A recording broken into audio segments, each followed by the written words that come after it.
Good morning 6th class. आज हम पढ़ेंगे बसंत भाग 1 और उसके चैप्टर 14 के बारे में, जिसका नाम है लोकगीत और इसके लेखक हैं भगवत शरण उपाध्याय।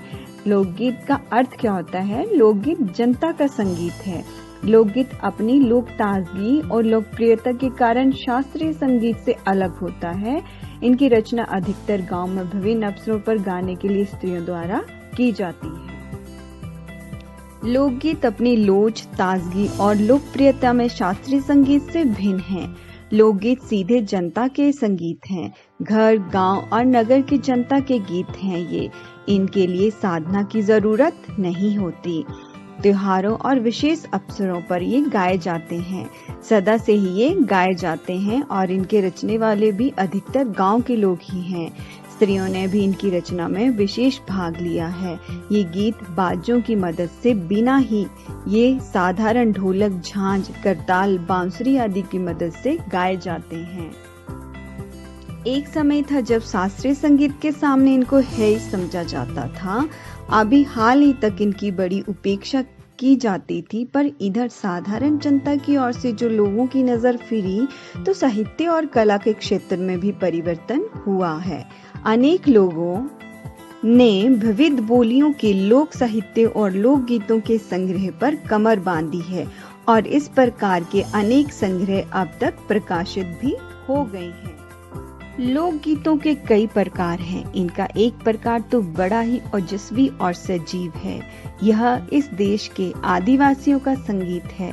मध्य प्रदेश, दक्कन, छोटा नागपुर में गोरकांडा, ओरावा मुंडा, भील, संथाल आदि फैले हुए हैं, जिनमें आज भी जीवन नियमों की जकड़ में बंध न सका और निबंध लहराता है। इनके गीतों और नाच अधिकतर साथ साथ और बड़े बड़े दलों में गाए और नाचे जाते हैं। 20-20, 30-30 आदमियों और औरतों के दल एक साथ या एक दूसरे के जवाब में गाते हैं। दिशाएं गूंज उठती हैं। पहाड़ियों के अपने अपने गीत हैं। उनके अपने अपने भिन्न रूप होते हुए भी अशास्त्रीय होने के कारण उनमें अपनी एक समान भूमिका है। घड़बाल, किन्नौर, कांगड़ा आदि के अपने अपने गीत और उन्हें गाने की अपनी अपनी विधियां हैं। उनका अलग ही नाम पहाड़ी पड़ गया है। वास्तविक लोकगीत देश के गांव और देहातों में हैं। इनका संबंध देहात की जनता से है। बड़ी जान होती है इनमें। चेता, कजली, बारहमासा, सावन आदि मिर्जापुर, बरना, बनारस और उत्तर प्रदेश के पूर्वी और बिहार के पश्चिम जिलों में गाए जाते हैं। बाउल और भतियाला बंगाल के लोकप्रिय हैं। पंजाब में माहिया आदि इसी प्रकार के हैं। हीर रांझा, सोनी महिवाल संबंधी गीत पंजाबी में हैं और ढोला मारू आदि के गीत राजस्थानी में बड़े चाव से गाए जाते हैं। इन देहाती गीतों के रचयिता कोरी कल्पना को इतना मान न देकर अपने गीतों के विषय रोजमर्रा के बहते जीवन से लेते हैं, जिनसे सीधे मर्म को छू लेते हैं और उनके राग भी साधारणतः पीलू, सारंग, दुर्गा, सावन, सोरठ आदि हैं। कहरावा, बिरहवा, धोबिया आदि देहात में बहुत गाए जाते हैं और बड़ी भीड़ आकर्षित करते हैं। इनके भाषा के संबंध में कहा जा चुका है कि ये सभी लोक गीत गांव और इलाकों की बोलियों में गाए जाते हैं। इसी कारण ये बड़े आहतकर और आनंददायक होते हैं। राग तो इन गीतों के आकर्षक होते ही हैं। इनकी समझी जा सकने वाली भाषा भी इनकी सफलता का कारण है। भोजपुरी में करीब 30-40 वर्षों से बिंदिसिया का प्रचार हुआ है। गाने वालों के अनेक समूह इन्हें गाते हुए देहात में फिरते हैं। उधर के जिलों में, विशेषकर बिहार में, बंदेसिया से बढ़कर दूसरे गाने लोकप्रिय नहीं हैं। इन गीतों में अधिकतर रसिक प्रियों और प्रियाओं की बातें रहती हैं। प्रदेशी प्रेमी की बात रहती है और इनसे करुणा और विरह का रस बरसता है। जंगल की जातियों आदि के भी दल गीत होते हैं, जो अधिकतर बिरहा आदि में गाए जाते हैं। पुरुष एक और स्त्रियां दूसरी और एक दूसरे के जवाब के रूप में दल बांधकर गाते हैं और दिशाएं गुजा देते हैं। पर इधर कुछ काल से इस प्रकार के दलीय गायन का ह्रास हुआ है। एक दूसरे प्रकार के बड़े लोकप्रिय गाने अल्लाह के हैं। अधिकतर ये बुंदेलखंडी में गाए जाते हैं। आरंभ तो इसका चंदेल राजाओं के राजकवि जगनिक से माना जाता है, जिसने अलाउद्दौला की वीरता का अपने महाकाव्य में बखान किया, पर निश्चय ही उसके छंद को लेकर जन बोली में उसके विषय में दूर देहाती कवियों ने भी समय समय पर अपने गीतों में उतारा और ये गीत हमारे गांव में आज भी बहुत प्रेम से गाए जाते हैं।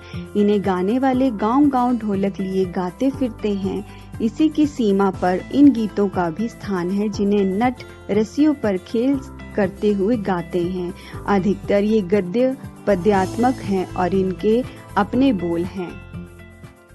अनंत संख्या अपने देश में स्त्रियों के गीतों की है तो ये गीत भी लोक गीत ही, पर अधिकतर इन्हें औरतें ही गाती हैं। इन्हें सिरजते भी अधिकतर वही हैं।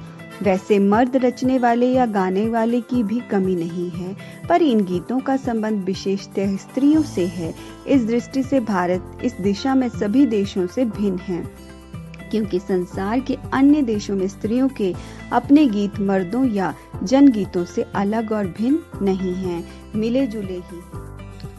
त्योहारों पर नदियों में नहाते जाते हुए राह के, विवाह के, मटकोट ज्योनार के संबंधी के लिए, प्रेम युक्त गाली के, जन्म आदि सभी अवसरों के अलग अलग गीत हैं जो स्त्रियां गाती हैं। इन अवसरों पर कुछ आज से ही नहीं, बड़े प्राचीन से वे गाती रही हैं। महाकवि कालिदास आदि ने भी अपने ग्रंथों में अनेक गीतों का हवाला दिया है। सोहर, बानी, सेहरा आदि इनके अनंत गानों में से कुछ हैं। वैसे तो 12 माह से पुरुषों के साथ नारियां भी गाती हैं। एक विशेष बात यह है कि नारियों के गाने साधारणतः अकेले नहीं गाए जाते, दल बांधकर गाए जाते हैं। अनेक कंठ एक साथ फूटते हैं, यद्यपि अधिकतर उनमें मेल नहीं होते, फिर भी त्योहारों और शुभ अवसरों पर वे बहुत ही भले लगते हैं।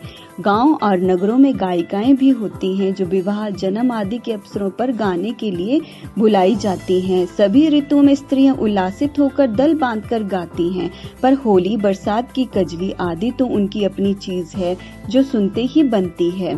पूरब की बोलियों में अधिकतर मैथिली, कोकिल, विद्यापति के गीत गाए जाते हैं, पर सारे देश के कश्मीर से कन्याकुमारी, केरल तक और काठियावाड़, गुजरात, राजस्थान, उड़ीसा, आंध्र तक अपने अपने विद्यापति हैं।